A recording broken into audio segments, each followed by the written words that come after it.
Welcome to Team Oil Travel Center in Spring Valley, Wisconsin. A little place out in the middle of nowhere, really. Got fuel and food. And they've got some RV camping areas. The parking areas for RVs are all back in.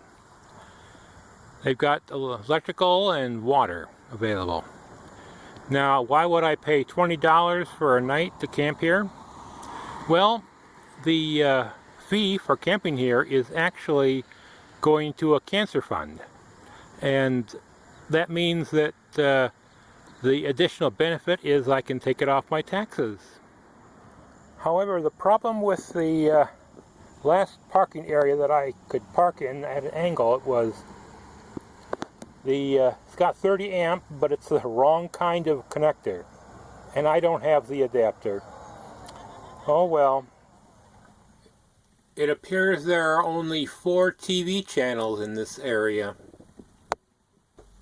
and it appears the only open connection with internet is the one you bring with you. It was a relatively quiet night. Certainly quieter than a truck stop or wayside, most of them, and despite the rainy weather and the electrical mismatch, I had enough power to last all night. I would say that if you're in the area traveling, I would suggest that as long as you aren't pulling a vehicle, this is a good place to stop. And assuming, of course, your RV can handle the long, steep hills in the area. After all, this is a rather glacier-affected area. And since Crystal Cave is just down the road about a mile, it's a good place to camp overnight while you're touring the place, and maybe see a few other things in the area.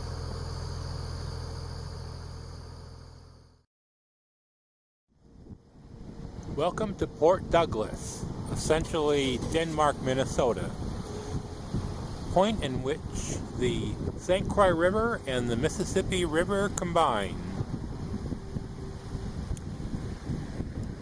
And there's an awful lot of boating in this area. Of course, why not? It's a big lake, big river. Port Douglas is a rather nice place to stay for the day. Of course, it'd be nice if it was better weather, but got a bunch of boats over there, some at the dock, some in the water, some just having fun just getting across the river.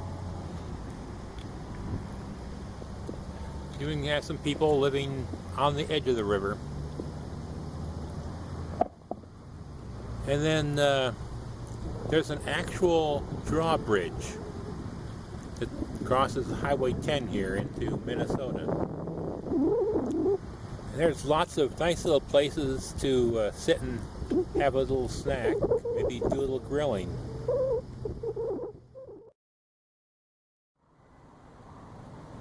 Yes, I'm back to this place again, but there's a good reason.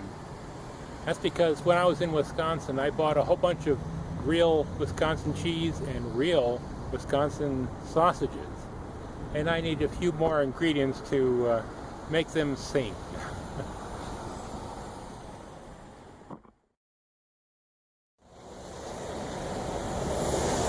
Well, here I am back in Elberton, Minnesota. I've completed the Wisconsin loop and returned back to the same place I started the loop at. So from here, it's heading west to my next spot. Well, this is something you don't see too often at a travel center. They've got a RV service island here. It's got a vacuum cleaner. It's got potable water. It's got trash. And it's got a free dump station with rinse water. Most of these places charge. And on your way out,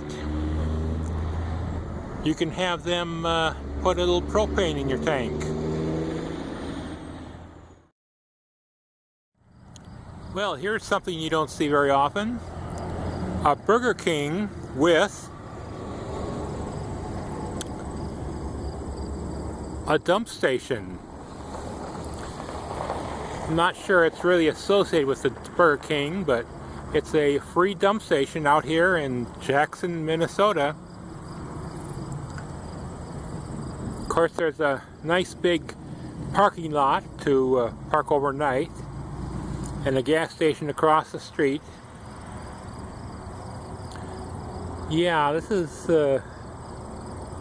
definitely a good place to stop out here in the middle of nowhere. Looks like there are 39 TV channels out here. It's amazing. Well, this is why there's so many channels out here. There's a co-op TV station doing all the transmitting.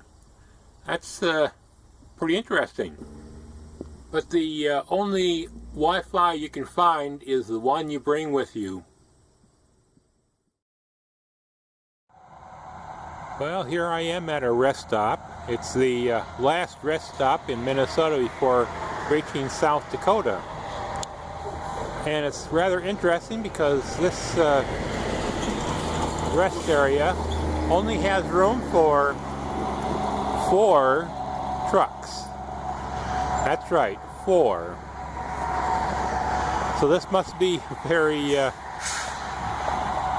confining place for people to pull over and rest, especially if they've got a RV or something longer. However, there is an alternative, and it looks like the car parking area has got several parallel parking spaces that a longer RV could fit in. So I'm thinking maybe this rest area would be better to park an RV in the car parking area.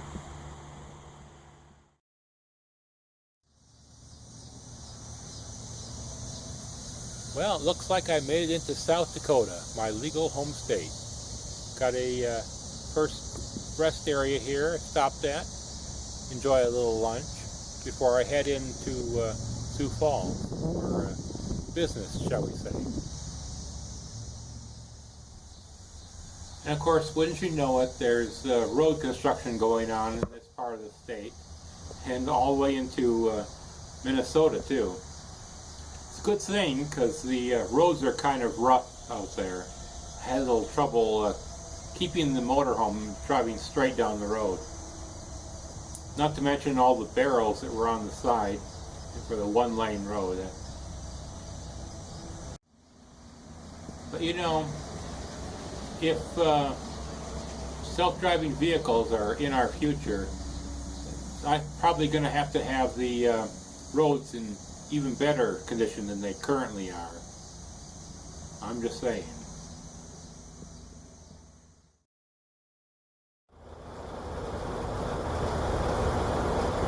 Welcome to Sioux Falls, South Dakota, my legal hometown. Unfortunately, the Walmart doesn't allow overnight parking, so I came over here to the Flying J. I've been used to the sound of diesel purring away all night, but I guess the worst part about this parking lot is that it's not level. Not too bad, but it's a little annoying. I've got a few things to do today, then I'll be heading off to some more adventures. Well, I've got my mail, and I've renewed my mail service for another year. So now I can head off to parts unknown.